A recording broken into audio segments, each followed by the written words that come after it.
की भूमि है। ये जहां देश की रक्षा करने वाले वीरों की भूमि है, वहां इस ब्रह्मांड की रक्षा करने वाले साधुओं की भी भूमि है, सत्य की भी भूमि है, तपस्या की भूमि है। और इस भूमि में आपने भारतीय जनता पार्टी को देखा है, काम करते हुए देखा है। और सिर्फ उत्तराखंड नहीं, अभी अभी हमारे देश के प्रधानमंत्री ने बनारस में देखा कि नहीं देखा आपने, बनारस में श्री विजय वर्गीय जी ने जनता को संबोधित किया। में कलश जी की डुबकी लगाना, डुबकी लगा के सब पितरों और वीरों के प्रति अपनी श्रद्धा के सुमन जल चढ़ाना, उसके बाद वापस आना, बाबा काशीनाथ का अभिषेक करना। आजादी के बाद पहले प्रधानमंत्री हैं जिन्होंने हमारी आन बान शान को बढ़ाकर, देखिए मैंने पहले ही कहा मैं शिव भक्त हूं, मैं सब ज्योतिर्लिंगों में जाता हूं। मैं हर साल बनारस जाता था, बनारस के मंदिर पर जाता था तो मंदिर के बाहर एक ढांचा दिखाई देता था, उससे दर्द होता था। वो ढांचा बड़ा दिखता था, मंदिर छोटा दिखता था। अब मैं जब गया तो मेरी छाती 56 क्या 57 इंच की हो गई, हमारा मंदिर विशाल हो गया, वो ढांचा बोना हो गया, छोटा सा दिखाई देता है। ढांचे को हाथ नहीं लगाया देश के प्रधानमंत्री ने, ढांचा वहीं की वहीं है, पर अपनी लाइन इतनी लंबी खींच दी कि वो ढांचा छोटा सा दिखाई देता है और हमारे बाबा काशीनाथ का मंदिर बड़ा विशाल दिखाई देता है।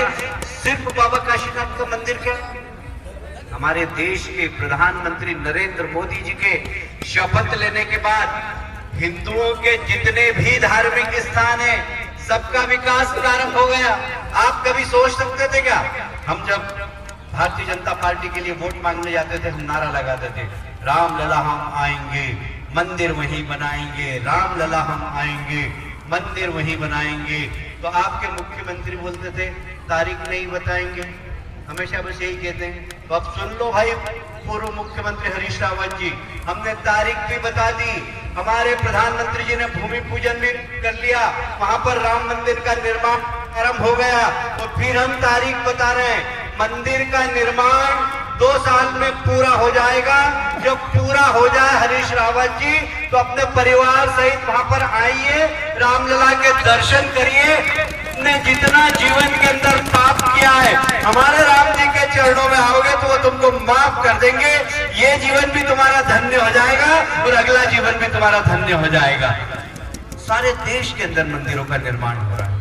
मेरे यहाँ महाकाल बाबा का मंदिर है, विशाल काम चल रहा है वहां पर। एक के बाद एक यदि हमारे धार्मिक स्थलों का निर्माण प्रारंभ हो रहा है तो हमारे देश के प्रधानमंत्री के शपथ लेने के बाद। और इसलिए मित्रों सिर्फ मंदिर की बात नहीं करता हूं, आप सब जानते हैं ना इस देश के प्रधानमंत्री क्या करते थे बचपन में, मालूम है क्या करते थे? बताइए माताओं, क्या करते थे?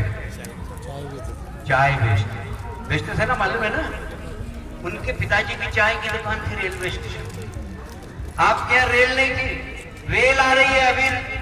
हमारे तीरथ सिंह जी बता रहे थे कि रेल 2 साल के अंदर यहाँ पर आ जाएगी और यहाँ से आने वाले समय में केदारनाथ तक भी जाएगी। आप चिंता मत करो, देश के प्रधानमंत्री नरेंद्र मोदी बने रहे तो 2024 के बाद यहाँ की ट्रेन केदारनाथ तक भी जाएगी। आप चिंता मत करना, चिंता मत करना।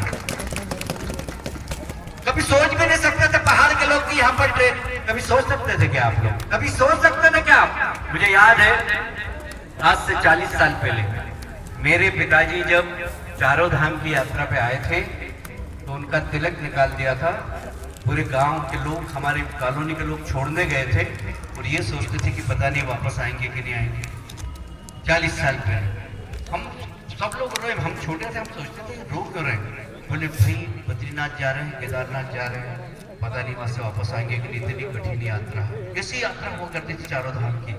आज हम छाती ठोक के कह सकते हैं कि हम इंदौर से चलते हैं, दिल्ली आते हैं, दिल्ली से देहरादून आते हैं, देहरादून से चारों धाम की यात्रा करते हैं और एक सप्ताह के एक सोमवार को आते हैं, दूसरे सोमवार को चारों धाम की यात्रा करके वापस इंदौर पहुंच जाते हैं। ये इंफ्रास्ट्रक्चर किसने बनाया?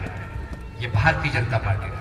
भारतीय जनता पार्टी ने आज अभी हम सड़क पर चल के आए, क्या सड़क है साहब, आप तो किस्मत वाले हो। मेरे इंदौर में भी ऐसी सड़क नहीं है। इंदौर देश में नंबर 1 शहर है जहां स्वच्छता के लिए माना जाता है। मैं उस शहर का मेयर था, पर ऐसी सड़कें नहीं है जैसी आपने यहाँ पर ऑल वेदर सड़क देखी है जो देश के प्रधानमंत्री ने बनाई। तो मैं कह रहा था कि देश के प्रधानमंत्री क्या करते थे, चाय बेचते। मालूम है कि नहीं मालूम है माताओं बहनों, मालूम है आपको? जब वो चाय बेचते थे उनकी माताजी दूसरों के घरों में काम करते। जब शाम को घर जाते थे तो उनके बहन सबके लिए उनकी माँ भोजन बनाती लकड़ी के चूल्हे में। जब लकड़ी के चूल्हे में भोजन बनाती थी तो लकड़ी गीली रहती है, माताएं बहनें जानती हैं गीली लकड़ी से धुआं निकलता है तो आंख में आंसू आते हैं, तो उनकी माँ फिर पल्लू से आंख पोंछती है। हमारे नरेंद्र मोदी जब किशोर थे, जब वो अपनी माँ के आंख में आंसू देखते थे तो अन्नपूर्णा माता से प्रार्थना करते थे कि हे अन्नपूर्णा माँ, यदि मुझे इस लायक बनाया कि मैं कुछ कर सकूं तो मेरी मानी दुनिया की किसी माँ की आंख में आंसू नहीं आने दूंगा। और यही कारण है कि हमारे देश का प्रधानमंत्री लाल किले की प्राचीर से खड़ा होकर जब भाषण देता है तो वहां लाल किले की प्राचीर से उसे कुछ दिखाई देता है तो पहाड़ में ये माताएं दिखाई देती है, बहनें दिखाई देती है कि देखिए किस प्रकार सिर पर लकड़ी लेकर और चूल्हा जलाती है, धुआं निकलता है।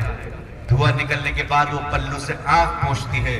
हमारे देश के प्रधानमंत्री लाल किले की प्राचीर से खड़े होकर घोषणा करते हैं कि उज्ज्वला योजना के माध्यम से हर गरीब माँ के घर में गैस का चूल्हा भेजने का काम मैं करूंगा। मुझे कहते हुए गर्व है कि 10 करोड़ माताओं के घर में आज गैस का चूल्हा भेजने का काम किसी ने किया तो हमारे देश के प्रधानमंत्री नरेंद्र मोदी जी ने।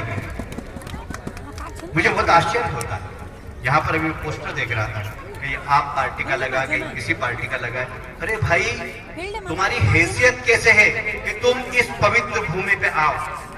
ये वीरों की भूमि है, ये राष्ट्रभक्तों की भूमि है।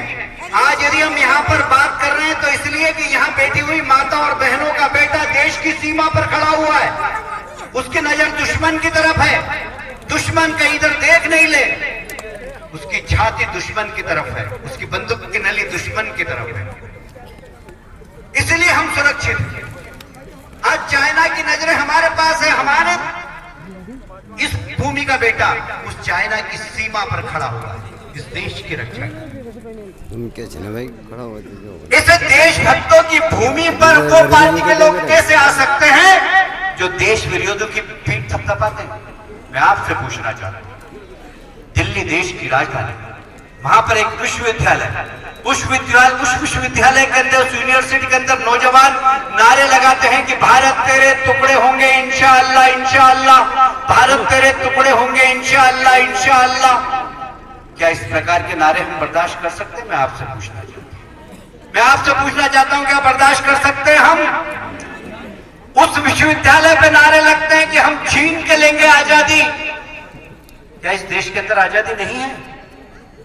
ये देश विरोधी नारे लगाने वाले विश्वविद्यालय के छात्र, चलो हम मान सकते हैं ये बच्चे हैं, भटक गए, हम इन्हें समझा देंगे, पर इनको प्रमोट करने के लिए, इनकी पीठ थपथपाने के लिए यदि कांग्रेस के लोग जाएं, यदि आम पार्टी के लोग वहां पर जाएं, तो क्या ऐसी पार्टियों को माफ करना चाहिए? क्या मैं आपसे पूछना चाहता हूं, क्या उनको इस पुण्य भूमि पे, क्या इस वीर भूमि पर वोट मांगने का अधिकार है? क्या मैं आपसे पूछना चाहता हूं।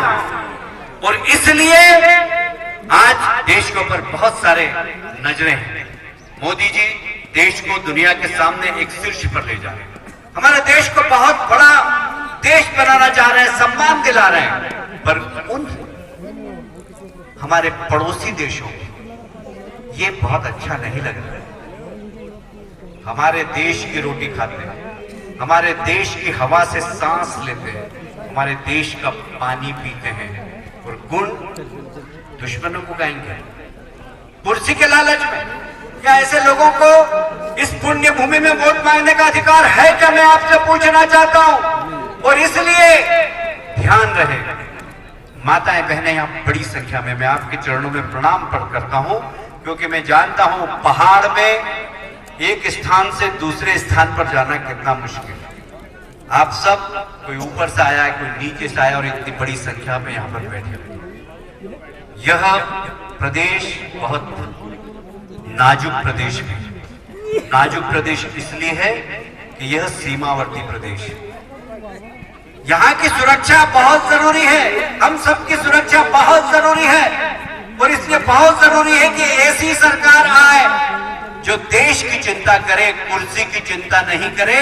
कुर्सी की चिंता करने वाले वोट मांगने आए तो उनको घर का रास्ता दिखा दे, क्योंकि हमें इस प्रदेश को बचाना है, इस देश को बचाना है। हमें फक्र है इस बात का कि हमारे देश के प्रधानमंत्री हैं नरेंद्र मोदी। हमने उनको देश का नेता बनाया था, हमने उसको देश का प्रधानमंत्री बनाया।